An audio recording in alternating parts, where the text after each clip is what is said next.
Cylinder প্রতি গ্যাসের দাম বেড়েছে, রান্নার গ্যাস, গৃহস্থালী, বাণিজ্যিক তার দাম বেড়েছে এবং এই যুদ্ধের আবহে তার সমস্ত চাপটা যে সাধারণভাবে মানুষের ঘাড়ে পড়ছে। বিশ্বগুরু যত দেশকে আমেরিকার পায়ের তলায় দাঁড় করাচ্ছেন, অ্যাজ ইফ আমেরিকার করদ্রাজ্য আমরা, ওরা যা বলবে তাই শুনতে হবে। কেন রাশিয়া থেকে তেল দিয়ে আসাটা কম দামে আমরা আনছিলাম, সেটা আমেরিকার কথায় বন্ধ করা হলো কেন? এখন নাকি আমেরিকা 1 মাসের পারমিশন দেবে। আমেরিকার পারমিশন দিয়ে আমায় তেল কিনতে হবে। আমি কোনটা কিনবো, কোনটা করবো, কোনটা ভাববো, আমেরিকার উপর নির্ভর করবে। ভারত ইন্ডিপেন্ডেন্ট অবস্থায় যদি নিতে না পারে, তাহলে আরো অনেক বিপদ ভারতের ঘাড়ের ওপরে অপেক্ষা করছে। 60 টাকা দাম বাড়লে গ্যাসের নিশ্চয়ই আমাদের সমস্যা হয়। আমি বলছি গ্যাসের ওপর মমতা ব্যানার্জি যে টাকাটা আর্ন করেন, সে টাকাটা আপাতত উইথড্র করে নিন। পার গ্যাস সিলিন্ডার থেকে সরকার যে টাকাটা পায় সেটা একটা বিরাট অঙ্ক, এর থেকে অনেক বেশি, 60 টাকার বেশি। আমি এক্স্যাক্টলি ফিগারটা বলতে পারছি না, বোধহয় 70-72 টাকা একটা সরকার পায় কমপক্ষে।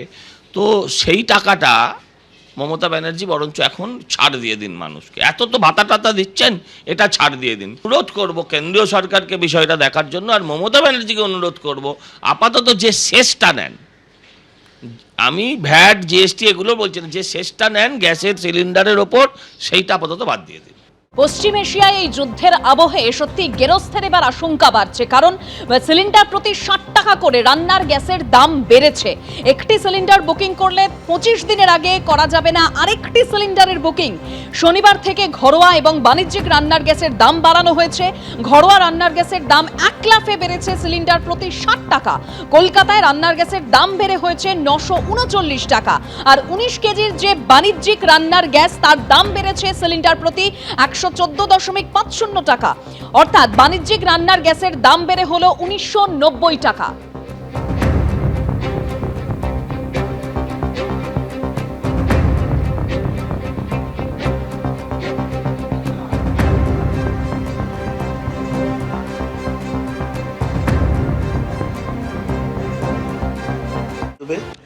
যুদ্ধের মধ্যেই আন্তর্জাতিক বাজারে ফের লাফিয়ে বাড়ল তেলের দাম। ব্যারেল প্রতি অপরিশোধিত তেলের দাম $90 পার করে গিয়েছে।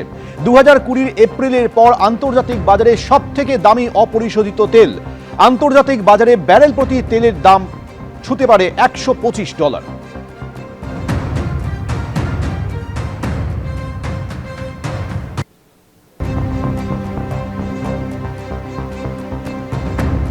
হরমুজ দখল ধরে রেখেছে ইরান, আর তাই পারস্য উপসাগরীয় দেশগুলি থেকে একেবারে তেলের ট্যাঙ্কার যতক্ষণ না ওমান সাগরে এসে পৌঁছচ্ছে, ততক্ষণ চিন্তায় রয়েছে গোটা বিশ্ব। আর এই পরিস্থিতিতে তেল ও এলপিজির যোগান নিয়ে বাড়ছে আশঙ্কা। রাজ্যের এলপিজি ডিস্ট্রিবিউটরদের তরফে দাবি, তাদের কাছে মাত্র 4 থেকে 5 দিনের জন্য এলপিজির স্টক রয়েছে। তাদের কাছে এসেছে পেট্রোলিয়াম মন্ত্রকের নির্দেশিকা। বলা হয়েছে 21 দিনের আগে নতুন করে কোনো সিলিন্ডার বুকিং নেওয়া যাবে না।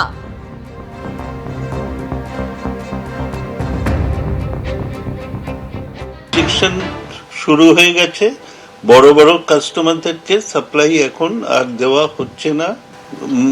এইচপিসি, বিপিসি সাপ্লাই বন্ধ হয়েছে, ইন্ডিয়ান অয়েলেরও হয়তো আজকালের মধ্যে বন্ধ করে। যুদ্ধ শুরুর পর আজ 8ম দিন পশ্চিম এশিয়ার পরিস্থিতি আরো ভয়াবহ আকার নিয়েছে।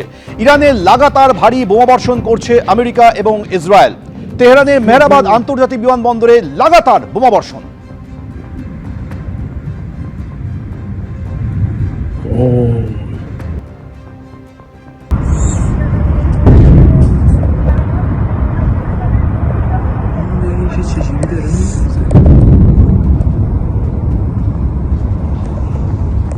ইরানের সঙ্গে আমেরিকা ইসরায়েলের যুদ্ধে কি পরোক্ষে জড়িয়ে পড়ল রাশিয়া?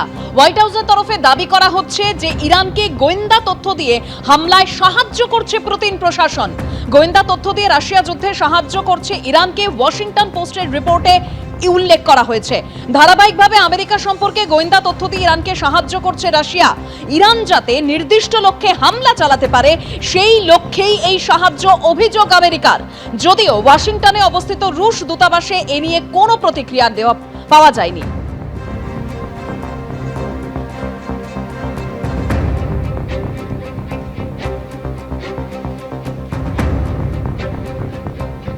যুদ্ধ শুরুর পর আজ 8ম দিন পশ্চিম এশিয়ার পরিস্থিতি আরো ভয়াবহ আকার নিয়েছে। ইরানে লাগাতার ভারী বোমাবর্ষণ করছে আমেরিকা এবং ইসরায়েল। তেহরানের মেহরাবাদ আন্তর্জাতিক বিমানবন্দরে লাগাতার বোমাবর্ষণ।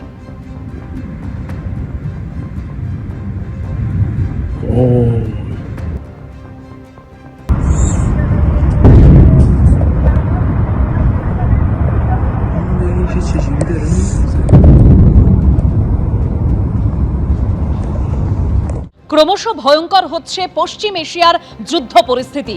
দুবাইয়ে ফের বিস্ফোরণ, আতঙ্কে শহরের বিস্তীর্ণ এলাকা।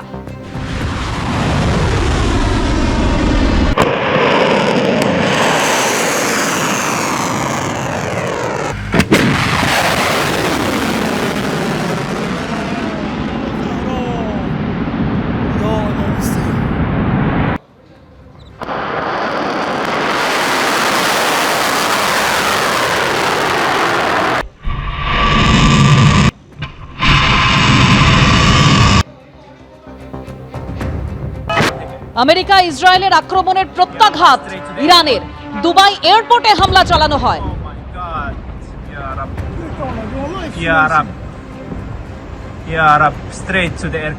ফের ক্লাস্টার মিসাইল দিয়ে ইসরায়েলের উপরও হামলা চালায় ইরান। তেল আভিভে হামলা চালিয়েছে ইরান। ইরানের মিসাইল হামলায় ব্যাপক ক্ষয়ক্ষতি হয়েছে তেল আভিভে।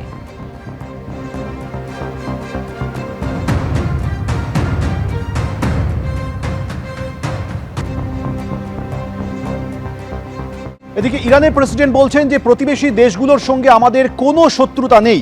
হামলার জন্য প্রতিবেশী দেশগুলির কাছে আমরা ক্ষমা প্রার্থী। আমাদেরকে আক্রমণ না করলে আমরাও প্রতিবেশী দেশগুলিকে আক্রমণ করব না।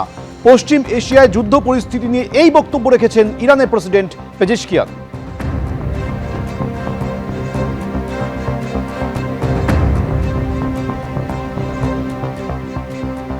এখন একটা আওয়াজ আসছে ইরানের থেকে, যারা গালফ কান্ট্রিকে অ্যাটাক করবে না, খালি ইসরায়েল এবং আমেরিকাকে অ্যাটাক করবে। এবং যদি এটা হয়ে থাকে যে ওনাদের প্রেসিডেন্ট, আপনি যেটা বলছেন নিশ্চয়ই এটা হয়েছে যে প্রেসিডেন্ট বলেছেন, তাহলে সেটা একটা অন্য দিগন্ত দিচ্ছে। তাহলে ইরান তাদের সমস্ত শক্তি এক জায়গায় করছে, একত্র করছে আমেরিকার জন্য। এবং ইরানের কিন্তু অনেক শক্তি ক্ষয় হয়েছে, কিন্তু জিদ এবং কিছু শক্তি মরণ কামার দেওয়ার জন্য এখনো অবশিষ্ট আছে। এবং সেখানে উদ্যম বা প্রতিঘাত করবার কোনো আমরা মানে দেখতে পাচ্ছি না যে তারা সারেন্ডার করে দেবে এরকম কিছু এক্ষুনি। এবিপি আনন্দ, এগিয়ে থাকে, এগিয়ে রাখে।